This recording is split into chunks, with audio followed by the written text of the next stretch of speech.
This is a short video discussing the results of a deeper quantitative analysis of President Biden's declining approval ratings, which focuses on questions about the effects of the COVID pandemic and the Ukraine crisis on those approval ratings. And I look at how plausible it is that those are affecting his approval ratings and what specifically the effect of the Ukraine invasion has been.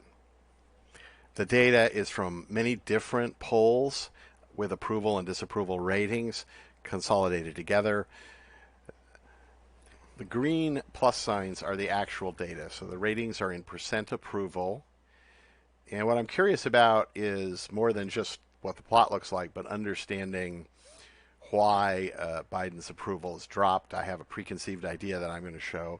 And I'm also curious about the question of whether the crisis in Ukraine has produced a boost in Biden's approval rating. So in crises like September 11 or the Cuban Missile Crisis back in the 60s, or briefly for several months after the Iran hostage crisis started in November of 79, each case the president at the time got a significant boost, at least 10% in their ratings. That so far has not happened for President Biden, and I'll go through that. So figuring out what causes things like that is difficult. Again, the data is the plus signs, and you can see President Biden is inaugurated right here. This is at the beginning of his term, and he's doing okay, pretty well, better than 50%. You can see there's a lot of scatter. Now, these are the results from different polls. Polls often report a few percent error. If you compare different polls, you often get a much wider spread. It's not clear why that happens. The results vary depending on how you ask the questions, the population that you actually interview or survey for your poll. There's a lot of controversy over polls. As probably many people are aware, polls showed in 2016 that then candidate Trump, but Trump was going to lose badly to Hillary Clinton. Of course, that didn't happen. There's a long history of the polls not matching up in major ways with election results. Trump is not the first time that happened. It happened with Reagan in 1980. It happened with President Roosevelt way back in the 30s. It's happened in some governor and mayor races. So polls need to be taken with a grain of salt. You can see there's a lot of scatter here. And by eye, if you just look at the data, it kind of looks like it's moving in about the same area up to here, and then it suddenly moves down here. That's what I see. And I think you can see that in this plot pretty well. My theory is this is probably caused by the widespread failure. At this point, we know it's widespread failure of the COVID-19 vaccines to prevent infection and transmission of COVID. That shouldn't be a controversial statement at this point. It's pretty obvious. I know many people who have been diagnosed with COVID who were fully vaccinated. Vaccination is very popular here in the Silicon Valley. People believe in it very strongly. So the people I know are fully vaccinated, et cetera. They're still coming down with it and so on. That's not unusual. Official figures all over the world are showing that the vaccines don't work very well in preventing infection and transmission. The official narrative has, of course, changed to saying, well, okay, all right, there are these breakthrough cases, but it'll keep you alive. You know, you're not as likely to be hospitalized or die. The percentage of people who are hospitalized or die from COVID is quite low. I don't know a single person in that category out of the hundreds of people that I know. I have heard of family members of people I know who've died, but in fact, most people who get it appear to have, certainly don't get hospitalized. They have a bad cold maybe. A significant number seem to have no real symptoms or minimal symptoms. It's very hard to independently verify claims about its effects on hospitalizations and deaths simply because hospitalizations and deaths, despite the news coverage, are actually clearly quite rare. That could change, of course. So let's take a look at what happens here. So I do a couple of things. The first thing is if a specific event had an effect, what we would expect is something like the blue line here, which is a threshold model, right? He's going along okay. News of the problem, different people see the problem, but it's fairly localized in time. It'll drop down and to a new level. There'll be a hit. Well, that model agrees okay, 74% agreement with the data. It's better than a straight line. A line is only 66%. The fitting here pretty clearly indicates that we're not seeing just a straight line decline. Oil prices are rising, the economy isn't doing very well, so you just kind of a steady degradation of his performance. The honeymoon wears off, that kind of thing.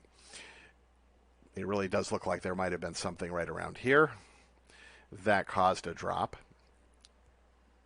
And in fact, something did happen. The model fitting actually says this is what I call the threshold. This is the midpoint of my S curve here. And that's on August 15th. And about 2 weeks earlier, there was widespread publicity about the Provincetown outbreak, in particular on Cape Cod in Massachusetts. In fact, it was in the news earlier. It was a 4th of July outbreak, so you have to go back a couple more weeks. So you'd expect as word spreads, then people will, be increasingly concerned about the situation. It's worth understanding that this probably reflects some combination of whatever immunity the vaccine gives is short-lived. It turns out that's not unusual for inactivated vaccines like the COVID vaccines. In fact, it's hard to get the immune system to react to essentially dead viruses or parts of viruses, which is what the inactivated vaccines are. The immune system sounds like it's really quite intelligent, and it says, well, the thing is dead, I don't have to worry about it. They put essentially poisons, adjuvants, in the inactivated vaccines to try to trigger the immune system to produce an immune reaction, which sounds like a kind of dicey thing to do to me. What all of that means is it's not actually that surprising that it would wear off after a few months. The virus itself is constantly mutating and will tend to mutate around the vaccines. And finally, a lot of the restrictions were lifted or rolled back in June, back here. So you figure more people are going out, so they're more likely maybe to spread the disease. That's debatable, actually. If you believe, as I do, that this is probably aerosol, airborne transmission, it's not clear that that would happen. But anyway, there are multiple factors that make it sensible to believe that there might be a slight delay between the vaccinations and finding out they don't really work very well. And that's likely that that's what happens here. So now you have a lower approval rating because of the failure of the COVID vaccines. Now, the officials, the CDC, especially President Biden, very clearly overpromised back here. Biden himself actually made statements that if you got the vaccine, you couldn't be infected, which was known to be false, and that you couldn't transmit it. Not necessarily known to be false. And what I mean by that is the Moderna and Pfizer studies actually included a small number of cases of people who were vaccinated and who nonetheless got sick with COVID. They were typically claiming that 10 people or something in the control arm, and 10 out of, say, a couple hundred, arguably, people who were vaccinated who did actually get sick, compared to around 100 or 200 people in the unvaccinated arm of the study who got COVID. So on the basis of this, they claimed a 95%, quote, effectiveness of the vaccines.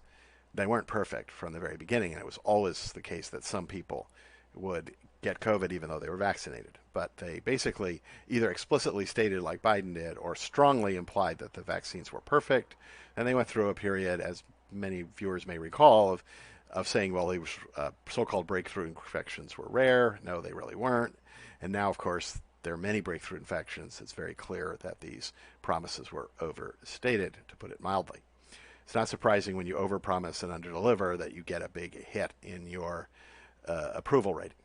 So that's my theory. That's what I think happened here. Now, I'm also interested in the question of whether the Ukraine crisis is giving this rally around the flag boost that's often been seen in previous presidencies. And the answer is so far no. The crisis has been going on for about a month, and by some polls, like the NBC poll a week ago about, Biden is doing even worse. Obviously, it's much too early, and obviously an invasion of a country halfway around the world is not the same thing as Pearl Harbor or September 11 or having nuclear missiles in Cuba 90 miles from our coast, which gave significant boosts to previous presidents. So there's a lot of caveats here. And clearly, I think it's important to understand this is a very preliminary analysis.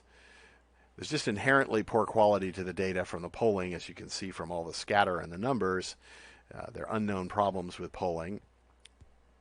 And secondly, you would actually want to, and I may do this in future videos and articles, but to really analyze this, you need a more comprehensive model of what drives presidential approval ratings. So you want to look at previous presidents and others and see how the economy, how wars in general, and events like that impact it. So then you could sort of look at that model in the Biden case, and you would probably have a clearer picture of what's happening here and how true the hypothesis that, for example, the failure of the COVID vaccines caused this drop here, and also explain why you don't see a boost so far with Ukraine.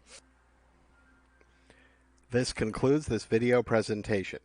If you like this video, please click like. Please click subscribe and the notification bell if you would like to receive more content from us. You can avoid internet censorship by subscribing directly to our RSS news feed.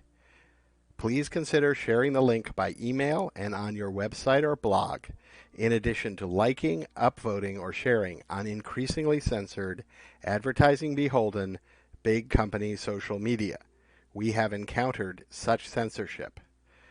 Mathematical software is developing algorithms and software to automate data analysis, reducing the risks of costly errors and increasing the predictive power of the results. You can support our work financially by subscribing on our Patreon page, https://www.patreon.com/mathsoft, or scanning the QR code in the lower right corner.